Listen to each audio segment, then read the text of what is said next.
कर्म का संकेत है।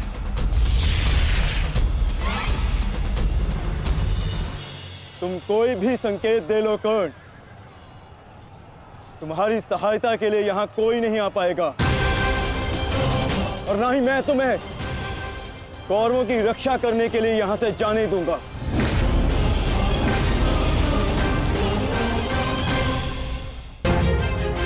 तुम कोई भी संकेत दे लो कर्ण,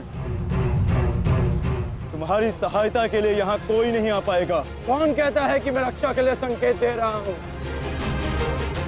माधव भले ही तुम्हारे सारथी हैं, किंतु इनकी नीति मैं तुमसे अधिक पहचानता हूं। तुमने भले ही माधव की सहायता से मुझे युद्ध क्षेत्र से अलग कर दिया, किंतु मेरी रणनीति को विफल नहीं कर पाओगे अर्जुन।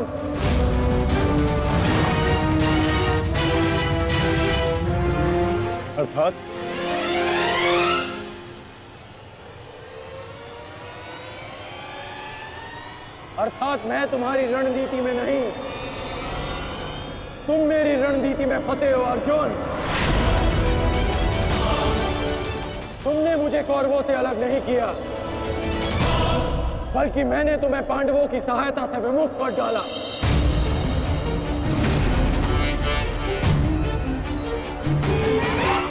अब तुम भीम की सहायता नहीं कर पाओगे अर्जुन, और भीम किसी कौरव का वध नहीं कर पाएगा।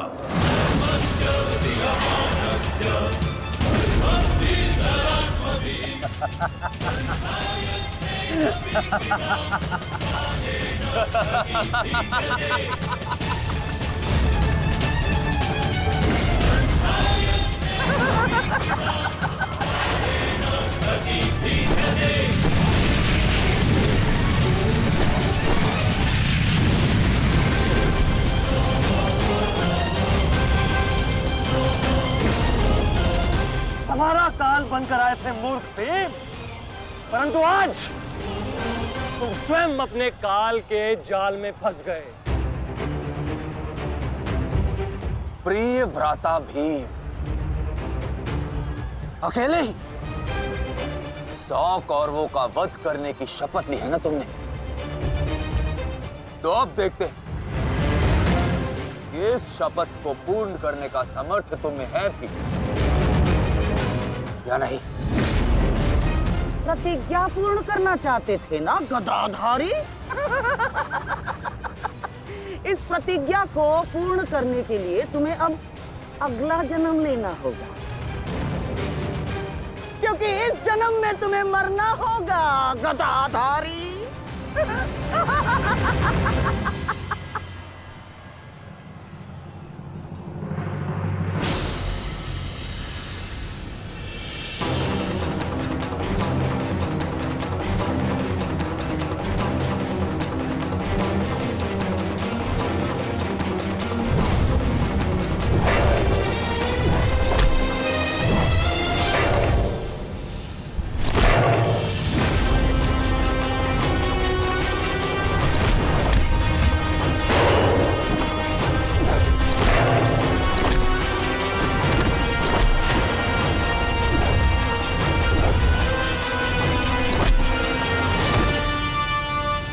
तुमने मेरे भाइयों को बहुत निर्दयता से मारा है भीम।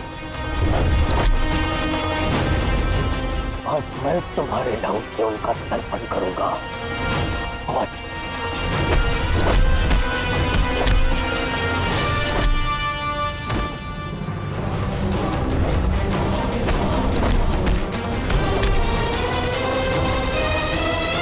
आज मैं तुम्हारे लहू से उनका तर्पण करूंगा।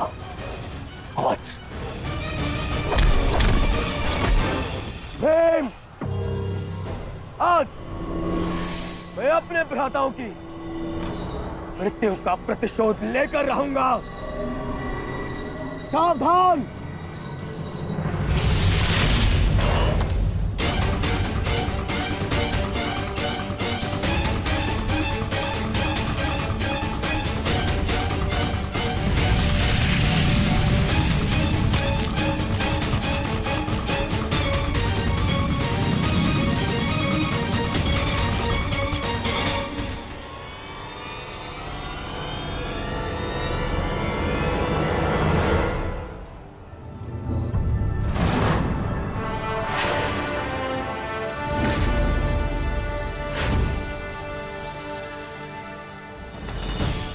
आपका प्रतिशोध पूर्ण हो ना हो, परंतु मेरा प्रतिकार आज अवश्य पूर्ण होगा।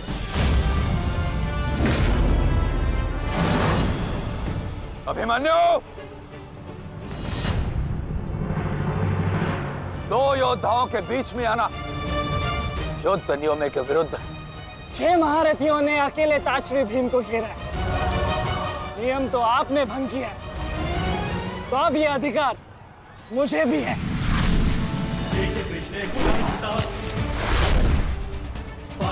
अभिमन्यु!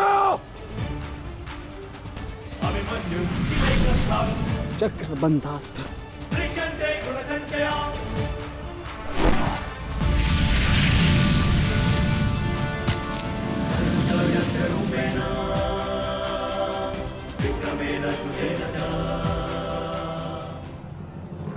अभिमन्यु, तुम भूल रहे हो, मैं तुम्हारे पिता के आचार्य का पुत्र हूं। चक्रबांध अस्त्र का तोड़ मैं जानता हूं। चक्र विपरीत अस्त्र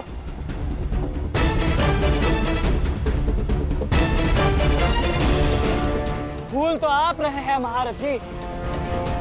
विपरीत अस्त्र तभी कार्य करता है जब युद्ध नीति गत हो। एक योद्धा पर आप सभी ने आक्रमण कर युद्ध नीति भंग की। अब अपनी इस अनीति का दमन देखिए। बालक! बालक! मेरी शत्रुता तुमसे नहीं है। मेरे मार्ग से हट जाओ, अन्यथा अपने प्राणों से हाथ धो बैठोगे। धो तो आज मैं उस कलंक को दूंगा जो मेरे परिवार के माथे पर है, कि अपने कुलवधु के अपमान का प्रतिकार नहीं कर पाए।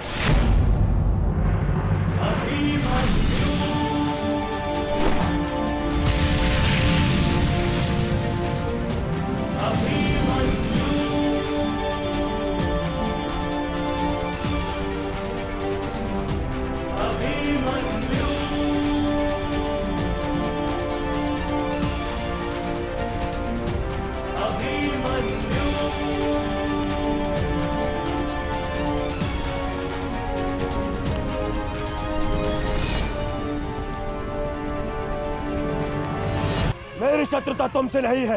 मेरे मार्ग से हट जाओ, अन्यथा अपने प्राणों से हाथ धो बैठोगे। धो तो आज मैं उस कलंक को दूंगा जो मेरे परिवार के माथे पर है, कि अपने कुलवधु के अपमान का प्रतिकार नहीं कर पाए।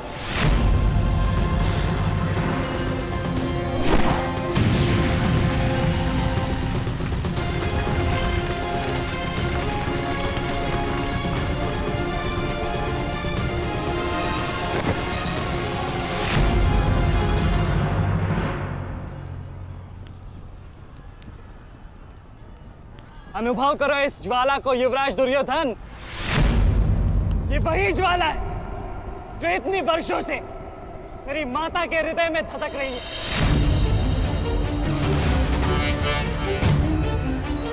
छोटा था मैं बहुत, पर मेरा रोम रोम जल उठता था ये सुनकर कि मेरी माता के साथ क्या हुआ।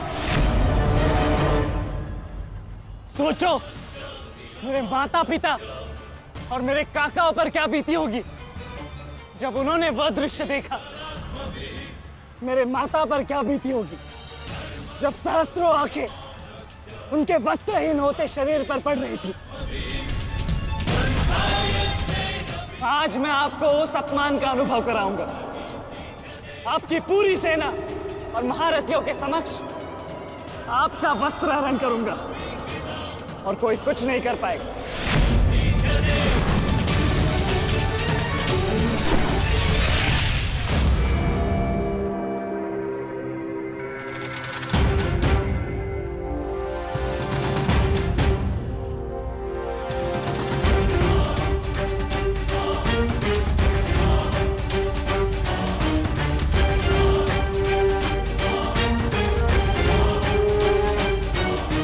अनुभव करो उस अपमान का, अनुभव करो उस वस्त्र हरण से हुए अपमान का जो आप सभी ने किया।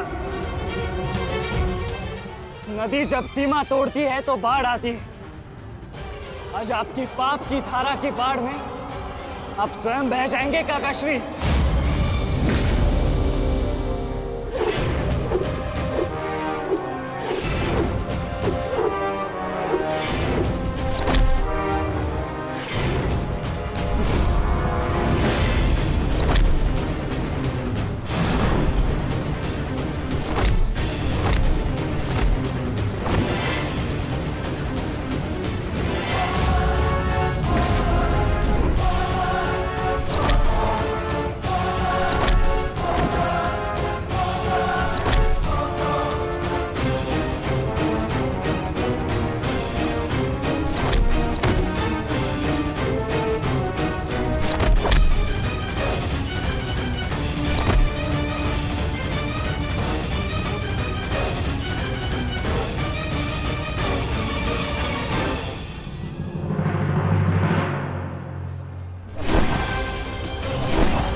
आप अपनी शक्ति व्यर्थ कर रहे हैं आचार्य।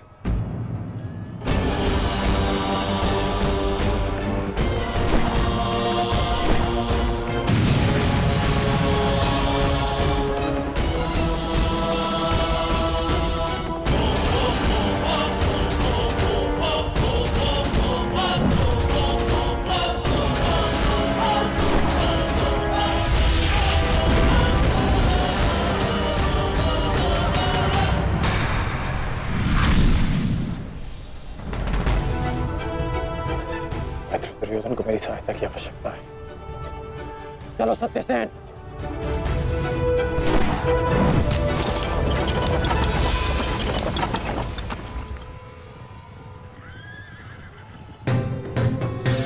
कहां चले अंगराज?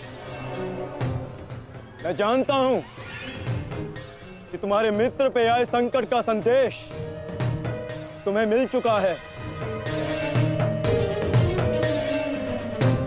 परंतु मैं तुम्हें जाने नहीं दे सकता। तुम कदाचित मुझे रोक सकते थे अर्जुन, परंतु तुमने एक भूल कर दी। तुम अपने रथ पर नहीं हो अर्जुन। हाँ, वासुदेव तुम्हारे सारथी हैं, परंतु महाबली हनुमान का आशीर्वाद तुम्हारे रथ पर नहीं।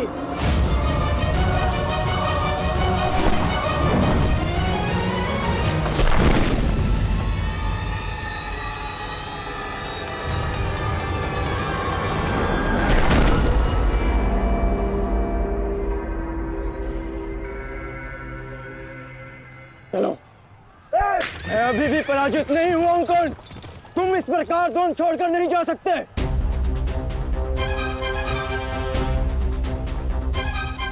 तुम युद्ध के नियम भूल रहे हो अर्जुन। युद्ध का नियम है कि महारथी ही महारथी के साथ द्वंद्व कर सकता है, और तुम रथ विहीन हो, इसलिए मैं तुम्हारे साथ द्वंद्व नहीं कर सकता। पहले अपने रथ का पहिया सुधारो, फिर आकर मुझे युद्ध का आह्वान देना, क्योंकि परशुराम शिष्य कर्ण नियम तोड़कर युद्ध नहीं करेगा।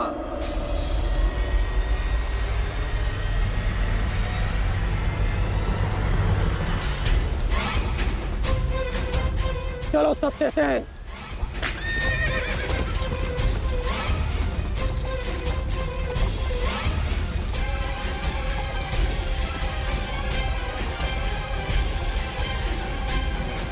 अब समझे पार्थ कि मैं कर्ण की प्रशंसा क्यों करता हूं।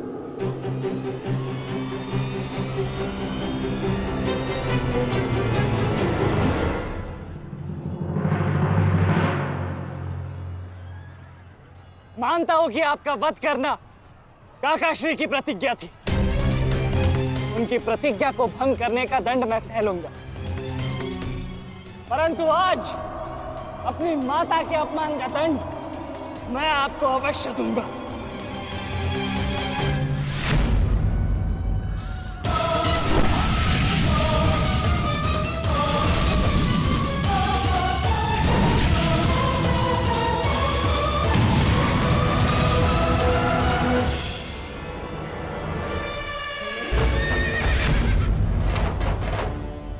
किसी की प्रतिज्ञा टूटे, पर मेरी प्रतिज्ञा नहीं टूटेगी अभिमन्यु। और मेरी प्रतिज्ञा है कि जब तक मैं जीवित रहूंगा मेरे मित्र के प्राण नहीं जाएंगे।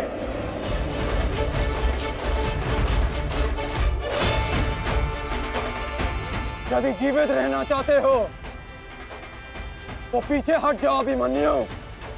आप भूल रहे हैं अंगराज कि मैं किसका पुत्र हूँ। पीछे हटने के बारे में सोच भी नहीं सकता। तो प्रहार सहने के लिए तत्पर रहो।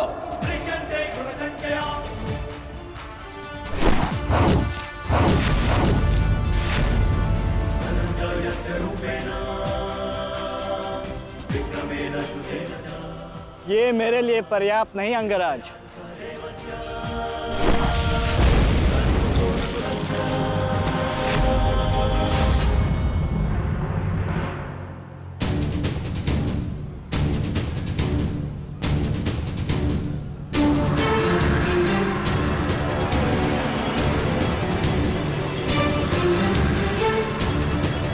ना मेरे पास बाणों की कमी है और ना प्रहारों की। ये अंतिम अवसर है अभिमन्यु, लौट जाओ।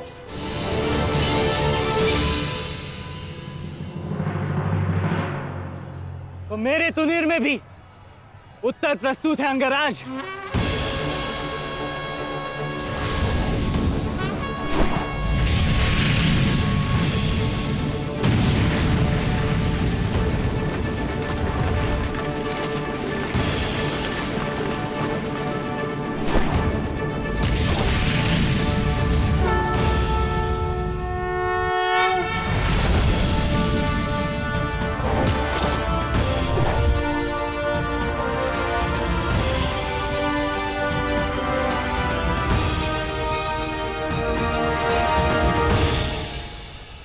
मैं तुम्हारा सामर्थ्य स्वीकारता हूं।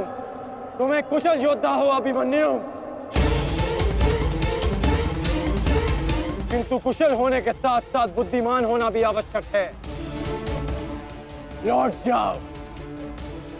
यदि कल युद्ध करना चाहते हो तो आज जीवित रहना सीखना होगा। लौट जाओ अभिमन्यु।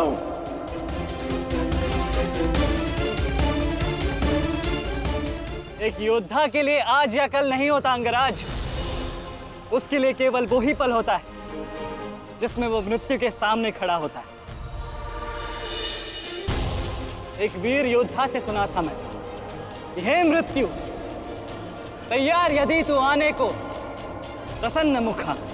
द्वार खुला है, तेरा स्वागत, प्रसन्न मुखा।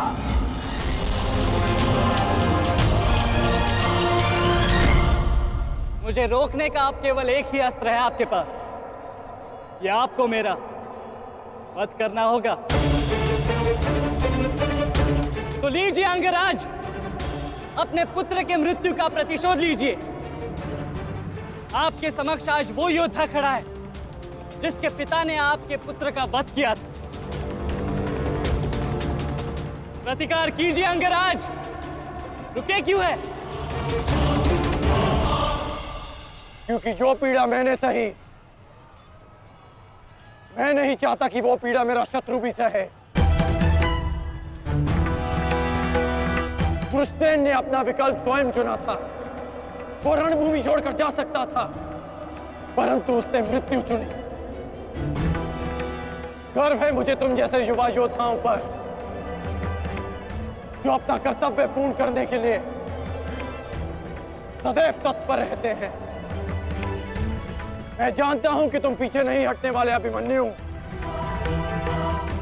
परंतु मुझे भी अपना कर्तव्य पूर्ण करना है।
तुम्हें देखकर मुझे अपना बचपन स्मरण हो रहा है।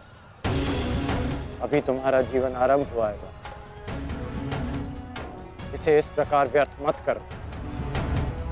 मैं आशा करता हूं कि अगली बार जब हम दोनों मिले तो दो शत्रुओं के भांति नहीं, दो वीरों के भांति एक दूसरे के गले में। अभी तुम्हारा जीवन शेष है। जाओ वत्स।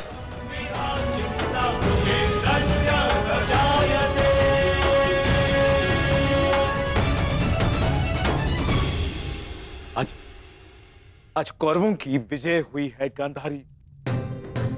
पांडवों की एक अक्षुणी सेना को ध्वंस कर दिया है हमने आज। भीम हमारे एक भी पुत्र को क्षति नहीं पहुंचा पाया, एक भी।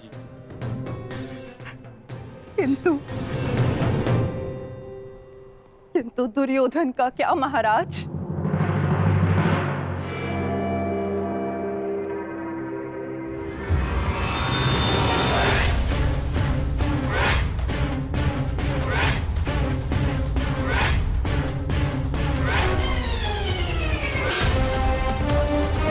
मित्र,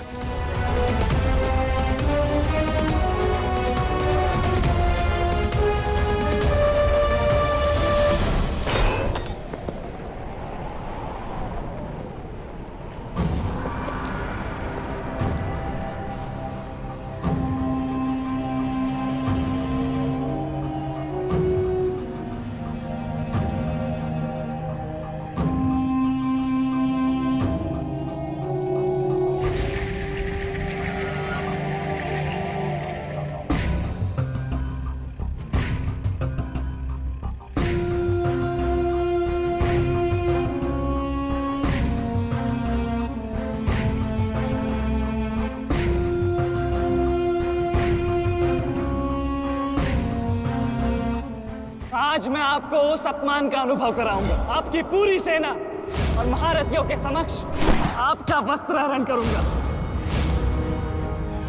परंतु आज अपनी माता के अपमान का दंड मैं आपको अवश्य दूंगा।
दुर्योधन, रुकिए ज्येष्ठ, ऐसा मत कीजिए।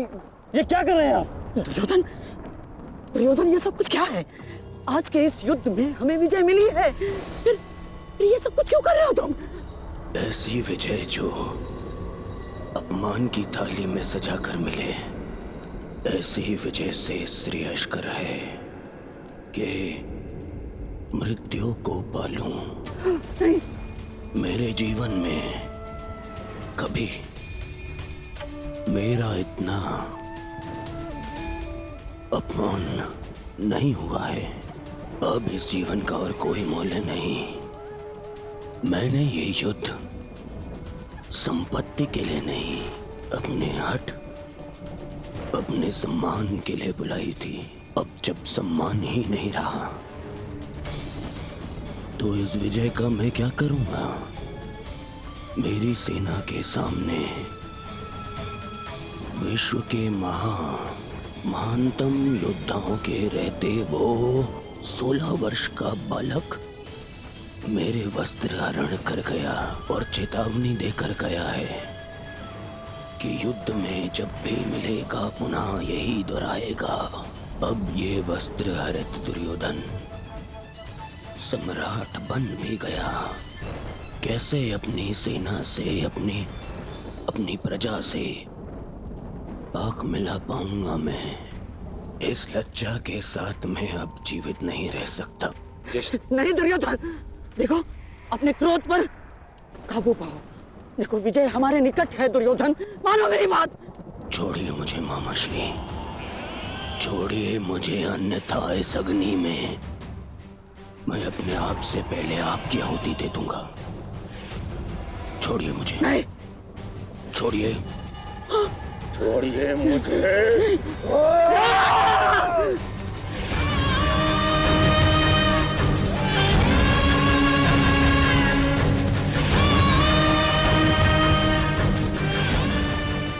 नहीं नहीं दुर्योधन, देख क्या रहे हो मूर्खों? कोई रोको इस अनर्थ को।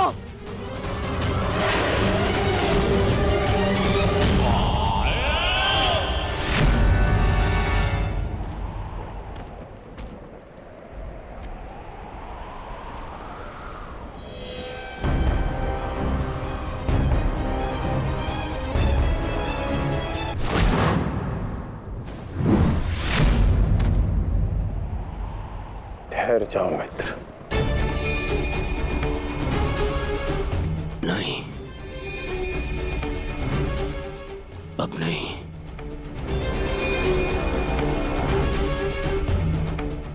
क्रोध में विवेक मत खो बैठा। जो अपना सम्मान खो चुका हो उसके पास खोने को और क्या शेष है? ले लेने देते उस अभिमन्यु को मेरे प्राण, वीर गति तो मिलती।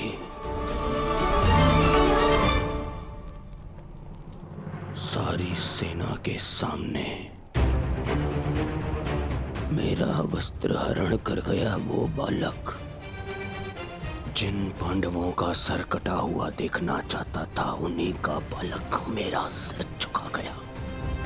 संसार के सारे योद्धा देखते रह गए और वो बालक मुझे अपने बाणों के चक्र में फंसा गया।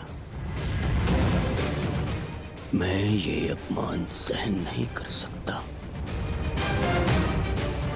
क्या करूंगा जीवित रह गए जब संसार के सामने शीश उठाकर चल भी नहीं सकता मैं। इसीलिए अब मैं अग्नि स्नान करूंगा।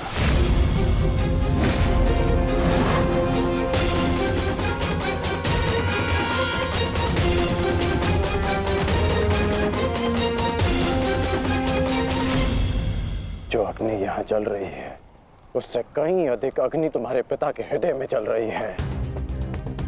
क्या तुम अपने 5 भाइयों का बलिदान व्यर्थ जाने दोगे? क्या अपने पिता को दिया वचन भुला दोगे तुम?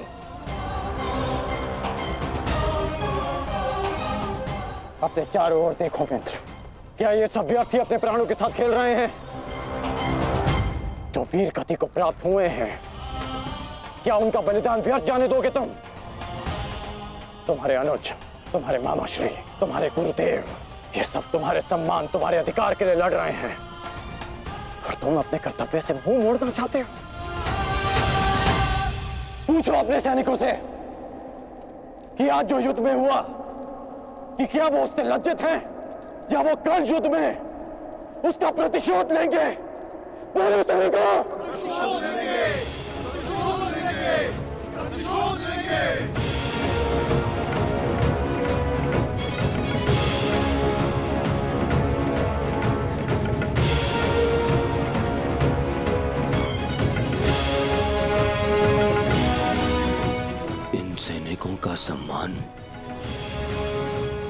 मेरे मन में लगी अग्नि को बुझा नहीं सकता मित्र।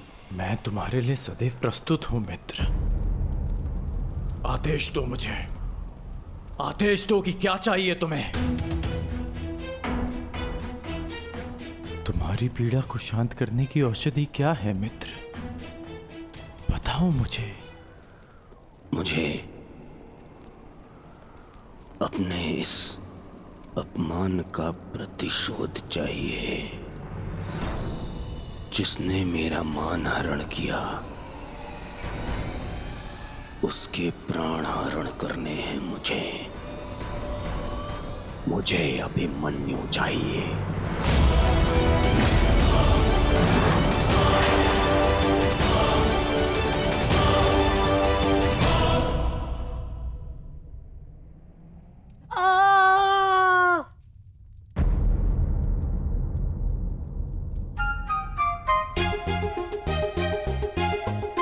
बहुत पीड़ा हो रही है ना इन्हें। पीड़ा? अभी तक मैंने इसके घाव को छुआ भी नहीं है। अभिमन्यु तुम्हें सताने के लिए उपक्रम कर रहा है उत्तरा। बहुत बुरे हैं आप। और तुम बहुत डरपोक। एक योद्धा की पत्नी के मन में इतना भय शोभा नहीं देता उत्तरा। ये घाव हमारे लिए आभूषण होते हैं।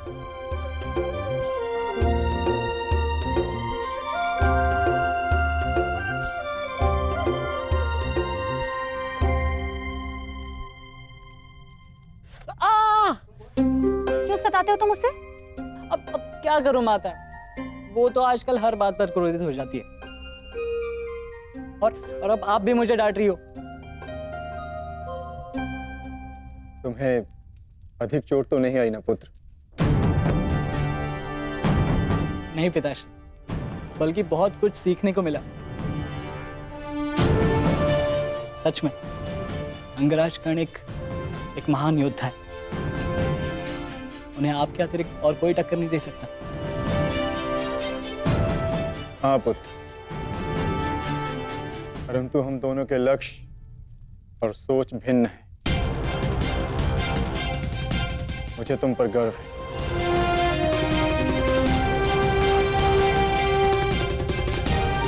गर्व तो होना ही चाहिए। आज अभिमन्यु ने दुर्योधन को उचित उत्तर दिया।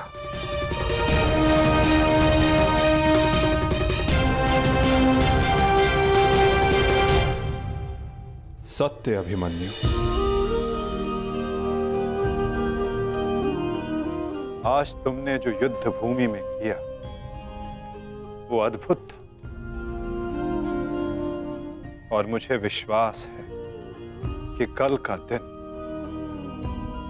इतिहास में तुम्हारा नाम सदैव के लिए अमर कर देगा अभिमन्यु।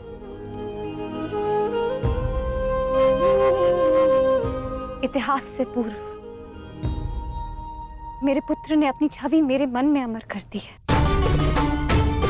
14 वर्षों के पश्चात आज पहली बार मन को एक शीतलता पहुंची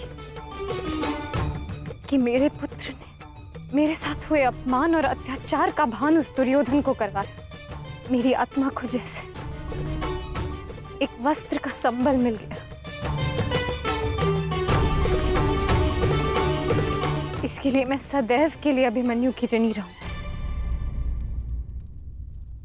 जीवन तो पल पल में है सखी। जिस पल को जी लो वही जीवन होता है। आज तुम प्रसन्न हो, जी लो सखी। आज का दिन जी लो। कल का दिन तो अभिमन्यु के जीवन का अंतिम दिन होना चाहिए। और स्मरण रहे, सरल मृत्यु नहीं देनी है उसे।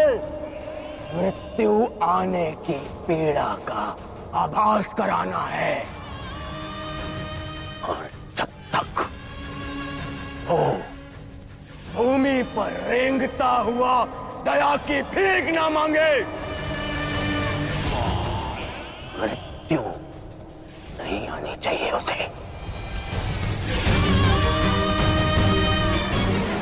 वो मृत्यु मांगेगा और मैं हर पल उसे मृत्यु और जीवन के बीच में झुलाऊंगा मैं उसे। असंभव युवराज, जब तक युद्ध भूमि में पांडव उपस्थित हैं तब तक अभिमन्यु तक पहुंचना असंभव होगा। वैसे तो इन्हें ज्ञात होगा कि आज आपके साथ जो हुआ उसका प्रतिशोध आप अवश्य लेंगे। इसी कारण अभिमन्यु तक पहुंचना इतना सरल नहीं होगा।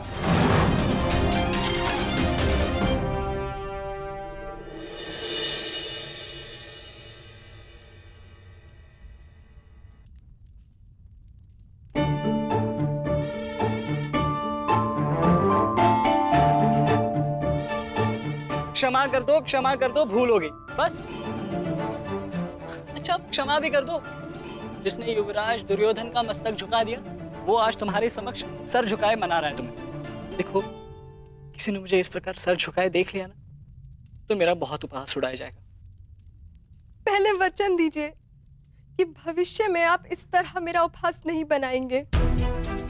आपको अनुमान भी है मैं कितनी भयभीत हो गई थी।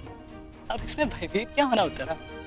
आप नहीं समझेंगे, मुझे आपसे बात ही नहीं करनी। तो ठीक है, मत बात करना, परंतु कल यदि लौटा नहीं ना तो पछताना नहीं कि... दोबारा ऐसे मत बोलना आर्य। भाई खो चुकी हूँ, पति नहीं खो सकती। क्षत्रिय हूँ, अपने अधिकार लेना जानती हूँ। आपको लौटना होगा क्योंकि इस बार केवल मैं नहीं, आपकी होने वाली संतान भी आपकी प्रतीक्षा करेगी।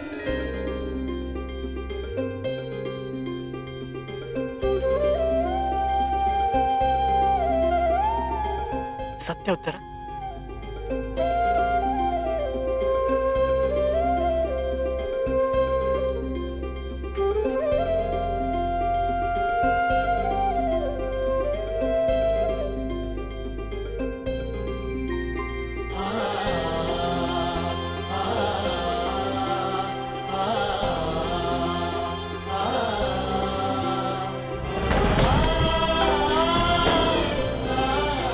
मैं तुम्हें वचन देता हूं उत्तरा, तुम और हमारी संतान सदा मुझ पर गर्वित रहेंगे।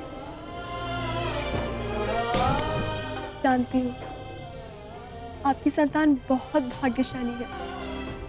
उसे अपने पिता की शौर्य गाथा सुनने को मिलेगी। गाथाएं विजय के साथ होती है उत्तरा, और विजय अभी शेष है। युद्ध शेष रहे या न रहे, उस अभिमन्यु के प्राण शेष नहीं रहने चाहिए आचार्य। आप सेनापति तीरगत के वीर नरेश शर्मा, मध्य नरेश शैल्य, अश्वत्थामा अंगराज, इतने वीरों के होते हुए भी क्या एक बालक को बंदी बनाया नहीं जा सकता? तुम्हारे प्रतिशोध के लिए केवल कुशल योद्धाओं की नहीं बल्कि एक उत्तम योजना की आवश्यकता है मेरे होने वाले सम्राट। हमारी सफलता एक उत्तम योजना में छिपी है।